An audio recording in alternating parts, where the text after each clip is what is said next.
सूचनांचं आपल्याला पालन करायचं आहे।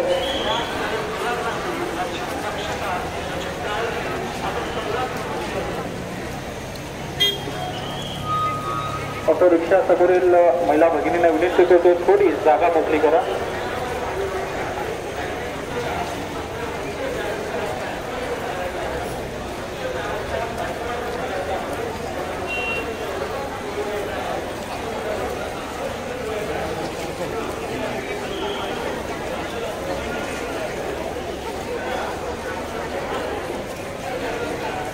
आपल्या अक्षताताईवर झालेल्या अमानुष अत्याचाराविरुद्ध लवकरात लवकर न्याय मिळवण्यासाठी शासनाचं लक्ष वेधण्यासाठी आज आपण मूक मोर्चाच्या माध्यमातून आपण सर्व एकत्र जमलेले आहोत।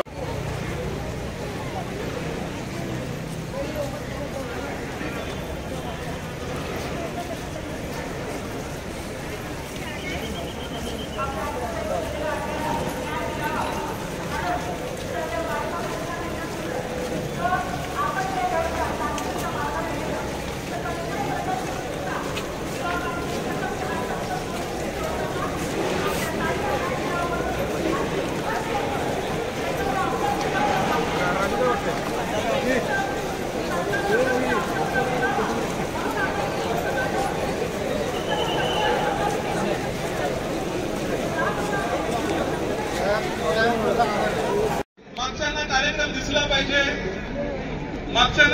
दिसला पाहिजे याची सगळ्यांनी नोंद घ्यायची आणि कृपया आता स्वयंसेवकांना पण विनंती करतो, थोडंसं आपण बाजूला व्हायचंय। विनंती आहे, इथला जो मुख्य पॅसेज आहे तो ओपन ठेवायचा आहे, कारण की मान्यवरांना 2 शब्द बोलण्यास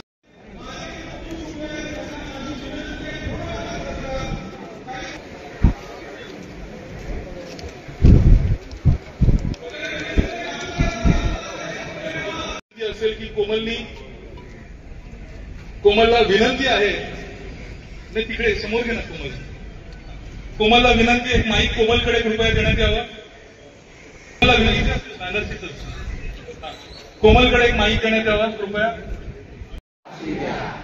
फाशी द्या, फाशी द्या, फाशी द्या, फाशी द्या, फाशी द्या, बंद करा, बंद करा, कौटुंबिक हिंसाचार बंद करा, बंद करा, बंद करा, बंद करा, बंद करा, न्याय द्या, न्याय द्या। बांधवांनो, आपल्या हृदयामध्ये फार मोठं दुःख, फार मोठ्या वेदना, फार मोठ्या व्यथा घेऊन आज आपण इथे आलेलो आहोत। एखाद्या स्त्रीचा मानसिक छळ, शारीरिक छळ होत असेल तर तो समाजासाठी कलंक आहे आणि ही कीड जर का आपल्या समाजात सुरू होणार असेल तर ती वेळीच ठेचली पाहिजे, जेणेकरून भविष्यात पुन्हा अक्षतासारखा कोणीही त्याचा बळी जाता कामा नये।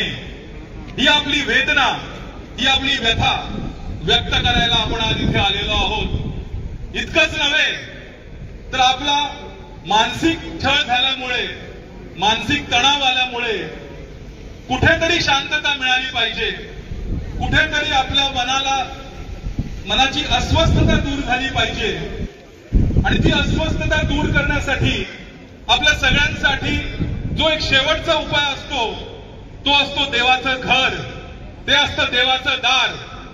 त्या देवाच्या दारामध्ये आपल्या सगळ्यांना शांती मिळते।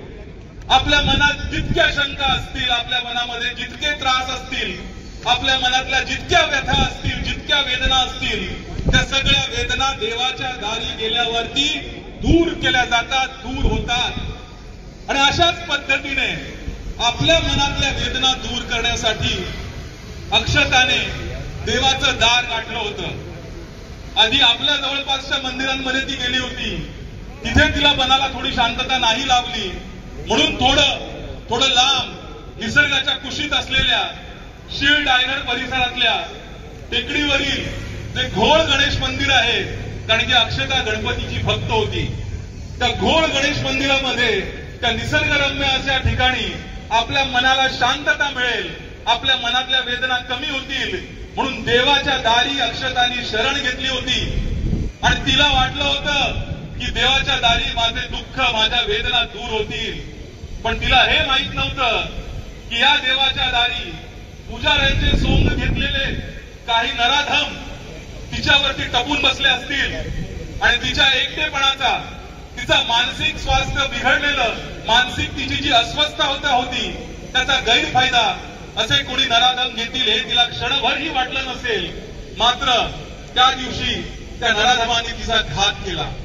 ज्या देवाच्या दारात ती शांतता शोधण्यासाठी गेली होती, तिच्या वेदना दूर करण्यासाठी गेली होती, त्याच देवाच्या दारात त्या पुजाऱ्यांचं सोंग घेतलेलं त्या नराधमांनी तिच्यावर पाशवी अत्याचार केला, तिला बेशुद्ध करून अत्याचार केला. जेव्हा तिला जाग आली आणि तिने प्रतिकार केला तेव्हा त्या प्रतिकाराच्या बदल्यात त्यांनी तिचं डोकं आपटलं, तिचे हाल केले आणि तिची निर्घृणपणे हत्या केली. आपल्या कुठल्याही समाजात, म्हणजे फक्त आपल्या समाजात नाही, आपण सगळे देवा धर्माला मानणारी लोक आहोत. तर अशा वेळी आपल्या त्या ताईवरती जे देवाच्या दारी जो अन्याय झाला, त्याच्याने तो अन्याय, ती हत्या फक्त अक्षताची झाली नाही, ती हत्या आपल्या विश्वासाची झाली, आपल्या श्रद्धेची झाली, आपल्या आस्थेची झाली. आणि कुठेतरी आपल्या विश्वासाला, आस्थेला तडा देणारे, आपल्या अक्षताला आपल्यापासून हिरावून घेणारे जे नराधम आहेत, या नराधमांना तातडीने फाशीची शिक्षा झाली पाहिजे. त्यासाठी आज आपण इथे जमलेलो आहोत.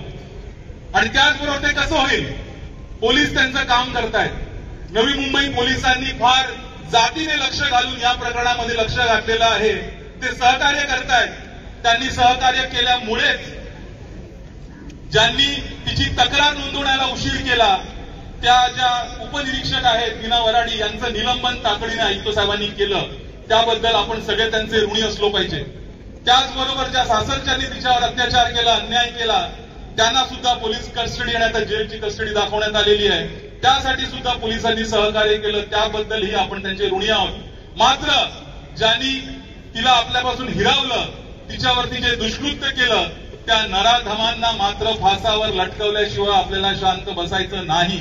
मात्र आपल्या वेदना, आपली व्यथा आपल्याला सनदशीर मार्गाने, शांततेच्या मार्गाने आपल्याला शासनापर्यंत पोहोचवायचंय. आणि मला सांगायला समाधान वाटतंय की आपल्या ज्या वेदना आहेत त्या शासनापर्यंत पोहोचतायत. आपले जे सर्व नेते आहेत त्यांनी वेगवेगळ्या माध्यमातून त्या वेदना शासनापर्यंत पोहोचवण्याचा प्रयत्न केलेला आहे. त्याबद्दलही आपण त्यांचे ऋणी आहोत. त्यामुळेच काल सन्माननीय मुख्यमंत्री एकनाथ शिंदे साहेब यांनी राज्य सरकारच्या माध्यमातून सूचना देण्यात आल्या की जे वरिष्ठ वकील आहेत, अॅडव्होकेट श्री उज्ज्वल निकम साहेब, ज्यांचा ट्रॅक रेकॉर्ड अगदी 100%चा आहे, त्यांना सरकारी वकील म्हणून आपल्या या अक्षता प्रकरणामध्ये नेमणूक करण्याची सूचना सन्माननीय मुख्यमंत्र्यांनी केलेली आहे. त्याचबरोबर तपास पूर्ण झाल्यावरती तातडीने जे जलद गती न्यायालय आहे, फास्ट ट्रॅक कोर्ट आहे, त्या चालवण्याच्या सूचना, त्या चालवण्याचे आदेश सुद्धा सन्माननीय मुख्यमंत्री कार्यालयातून देण्यात आलेले आहेत. या तुमच्या आमच्या वेदनांना, संवेदनांना समजण्याचं शासन प्रशासन काम करत आहे, ही त्याची प्रचिती आहे. त्याच्याबद्दल सुद्धा आपण सर्व त्यांचे ऋणी आहोत. मात्र त्याची अंमलबजावणी करण्यासाठी आपल्या सर्व जे नेते आहेत त्यांना खास लक्ष घालावं लागणार आहे.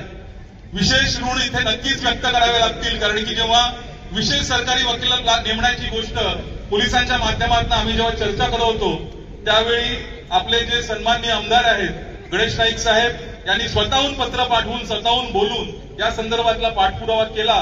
त्याच जोडीला जे श्री विजय नाहटाजी आहेत हे विशेष या प्रकरणावरती लक्ष ठेवून होते, संपर्कात होते, चर्चेत होते. त्यांनी सन्माननीय मुख्यमंत्र्यांपर्यंत या विषयाची पाठपुरावा केला.